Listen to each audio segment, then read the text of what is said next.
veel taastus, see on ka omaette küsimus. Et meie kliima võib nii rängalt muutuda, et meie lapselapsed ei oska meid taha vanduma hakata. Asi edasi läheb. Selleks ongi vaja, et kõik on ainult kooltööd ja tegelikult kõige paremini on muidugi Asko Lõhmus, Tartu Ülikooli bioloog, tema kirjutab, siis tema asjad on täitsa arusaadavad ja selged.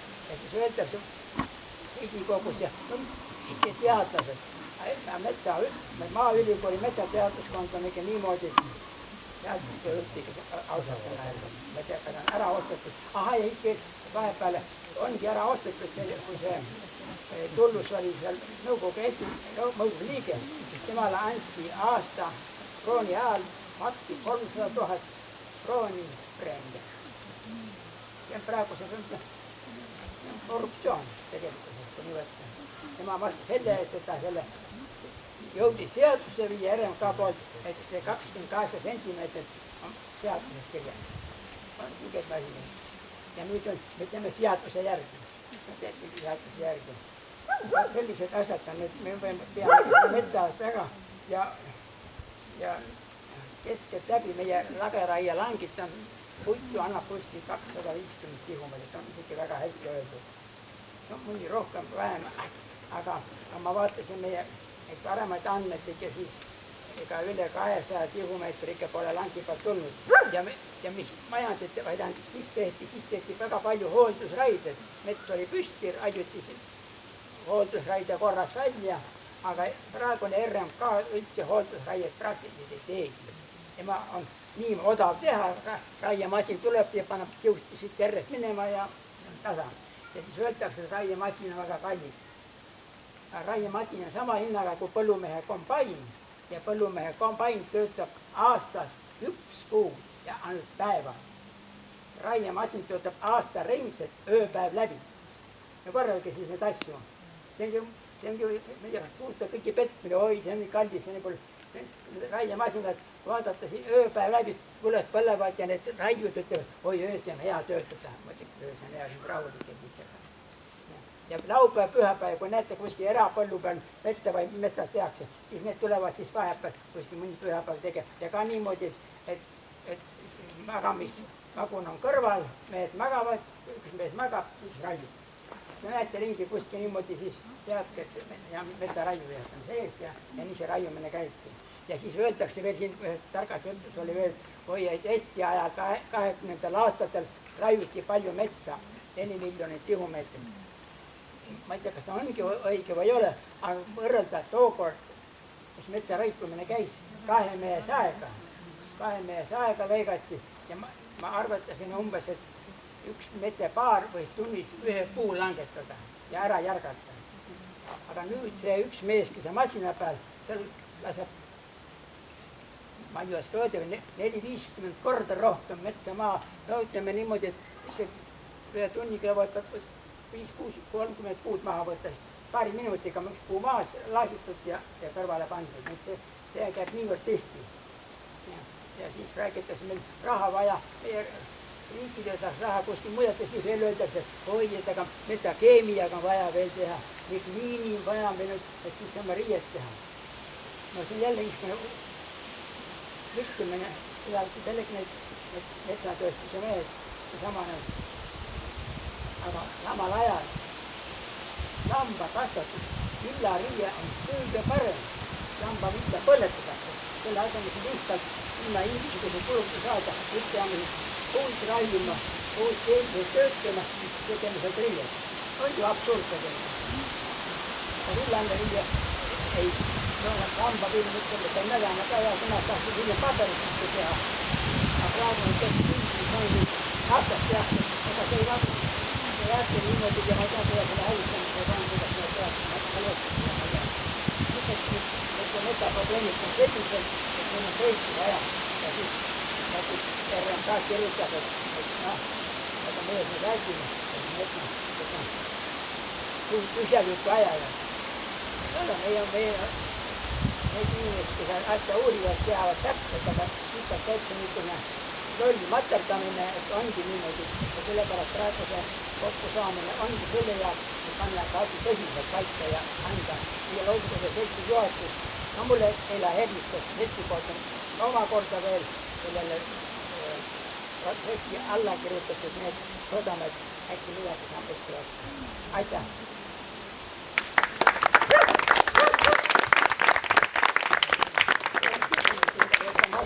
Kõneles Eesti Looduskaitse Seltsi Räpina osakonna president Enu Mäela.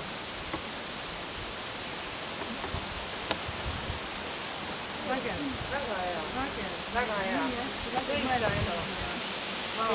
Aga siis igaua kuni tervitan ka tulijaid, kes kahtselt meiega liitunud, aga lähme edasi ja teeme siis väikse laulupausi ja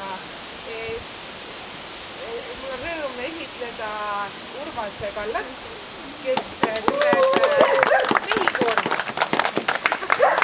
Ja siis sa pärast ütled ka paar sõna, eks ole, aga seda juba hiljem. Kyllä, ma olen järgmisena. Jah, just täpselt. Mikrofoni tarvis. Ei taha. Pöörab päega, ma röögi sinna püsti. Jah, sai kindel kadu allkiri juba ära. Hetki kui pääsenada lugu, et siis kui külli kutse, et siia laulma tulla, siis nüüd ole siin. Ja sai mõteldus, no, et mida siis rahvaga tuun laulda, et ega palju on vaid vannu rahvalaula ei ole, kus puiest ja mõtsast juttu on siinkandil, noh üle Eesti küll, aga mõniks on ja väga tähtsa nii võtta. Et saigi kats lugu mõteldus Õkva Räpina kandist ja kats Tõlva kandist. Et Räpinan on jo laalut ütlemuda laule siin Kihvaran Kapelpuun Lämmijärve. Mä olen pal kuulama omakiilse kylä ollut. Mä olen pal kuulama suu ja mõtsaka ollut. Ja kylän sitten jakko ja tiin ammutsest laulust. Ja taas avastada hoopis ütle lauluga, mis ei ole nii palju mõtsast kui sinna perale jõudmisest või ütelda. Ja mõtsa tarvitamisest, et see on olnud kogu nüüd Sõõri laul vanasti ja laaletas saare peale minekist, aga saar või ka mõtsasaar olla ja maja ehitisest, mille jaoks 10 mõtsa vaja. Ja edesidat lugu nii imelikust, et ka mõtsapuuk toovad tollele maja ehitisele ja hinda sisse säädmisele oma osa. Selle lauluga alustati edimest Umma Pitko omal ajal Võrol. Tuosta on juba hulka aika mööda läännyt ja aika oleks vasti siin laul siis jälle miilde tuua. Et olke hää, võtke perre. Sõutke käes, sõutke jalas, sõutke käes, sõutke jalas, sõutke sinna saare peale, sõutke sinna saare peale. Kohe sant on sanna tenny, kohe sant on sanna tenny. Vaine mis ol varjo tenny, vaine mis ol varjo tenny. Vesi ol palgi veerättäny, vesi ol palgi veerättäny. Saado sainas sammaldanu, saado sainas sammeldanu. Kuu oli katnu kattusse, kuu oli katnu kattusse.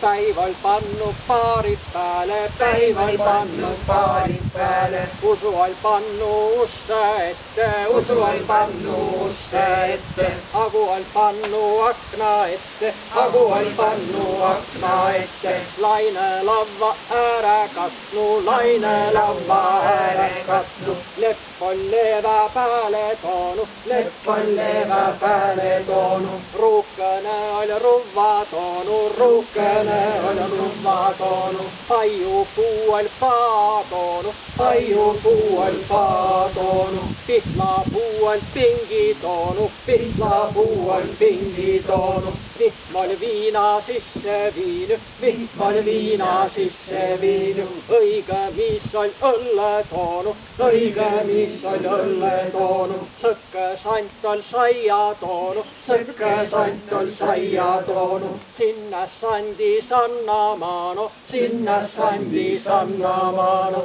Vaese mehe varjoala, vaese mehe varjoala.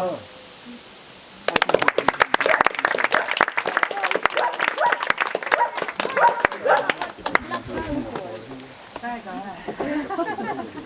Nii, aga lähme edasi ja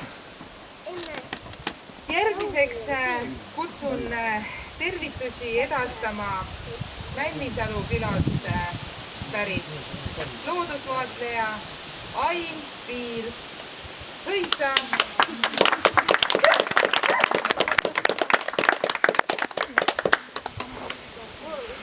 No minu jutt võib-olla, mis nüüd järgneb, haakub ka ikkagi väga Enu jutuga.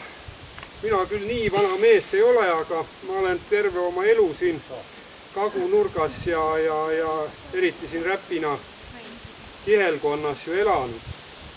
Ja kõike seda metsa muutumist ja nagu ta siin on toimunud, siis ütleme, et viimase, mida mina olen näinud, siis 50 aasta jooksul, mida ma mäletan.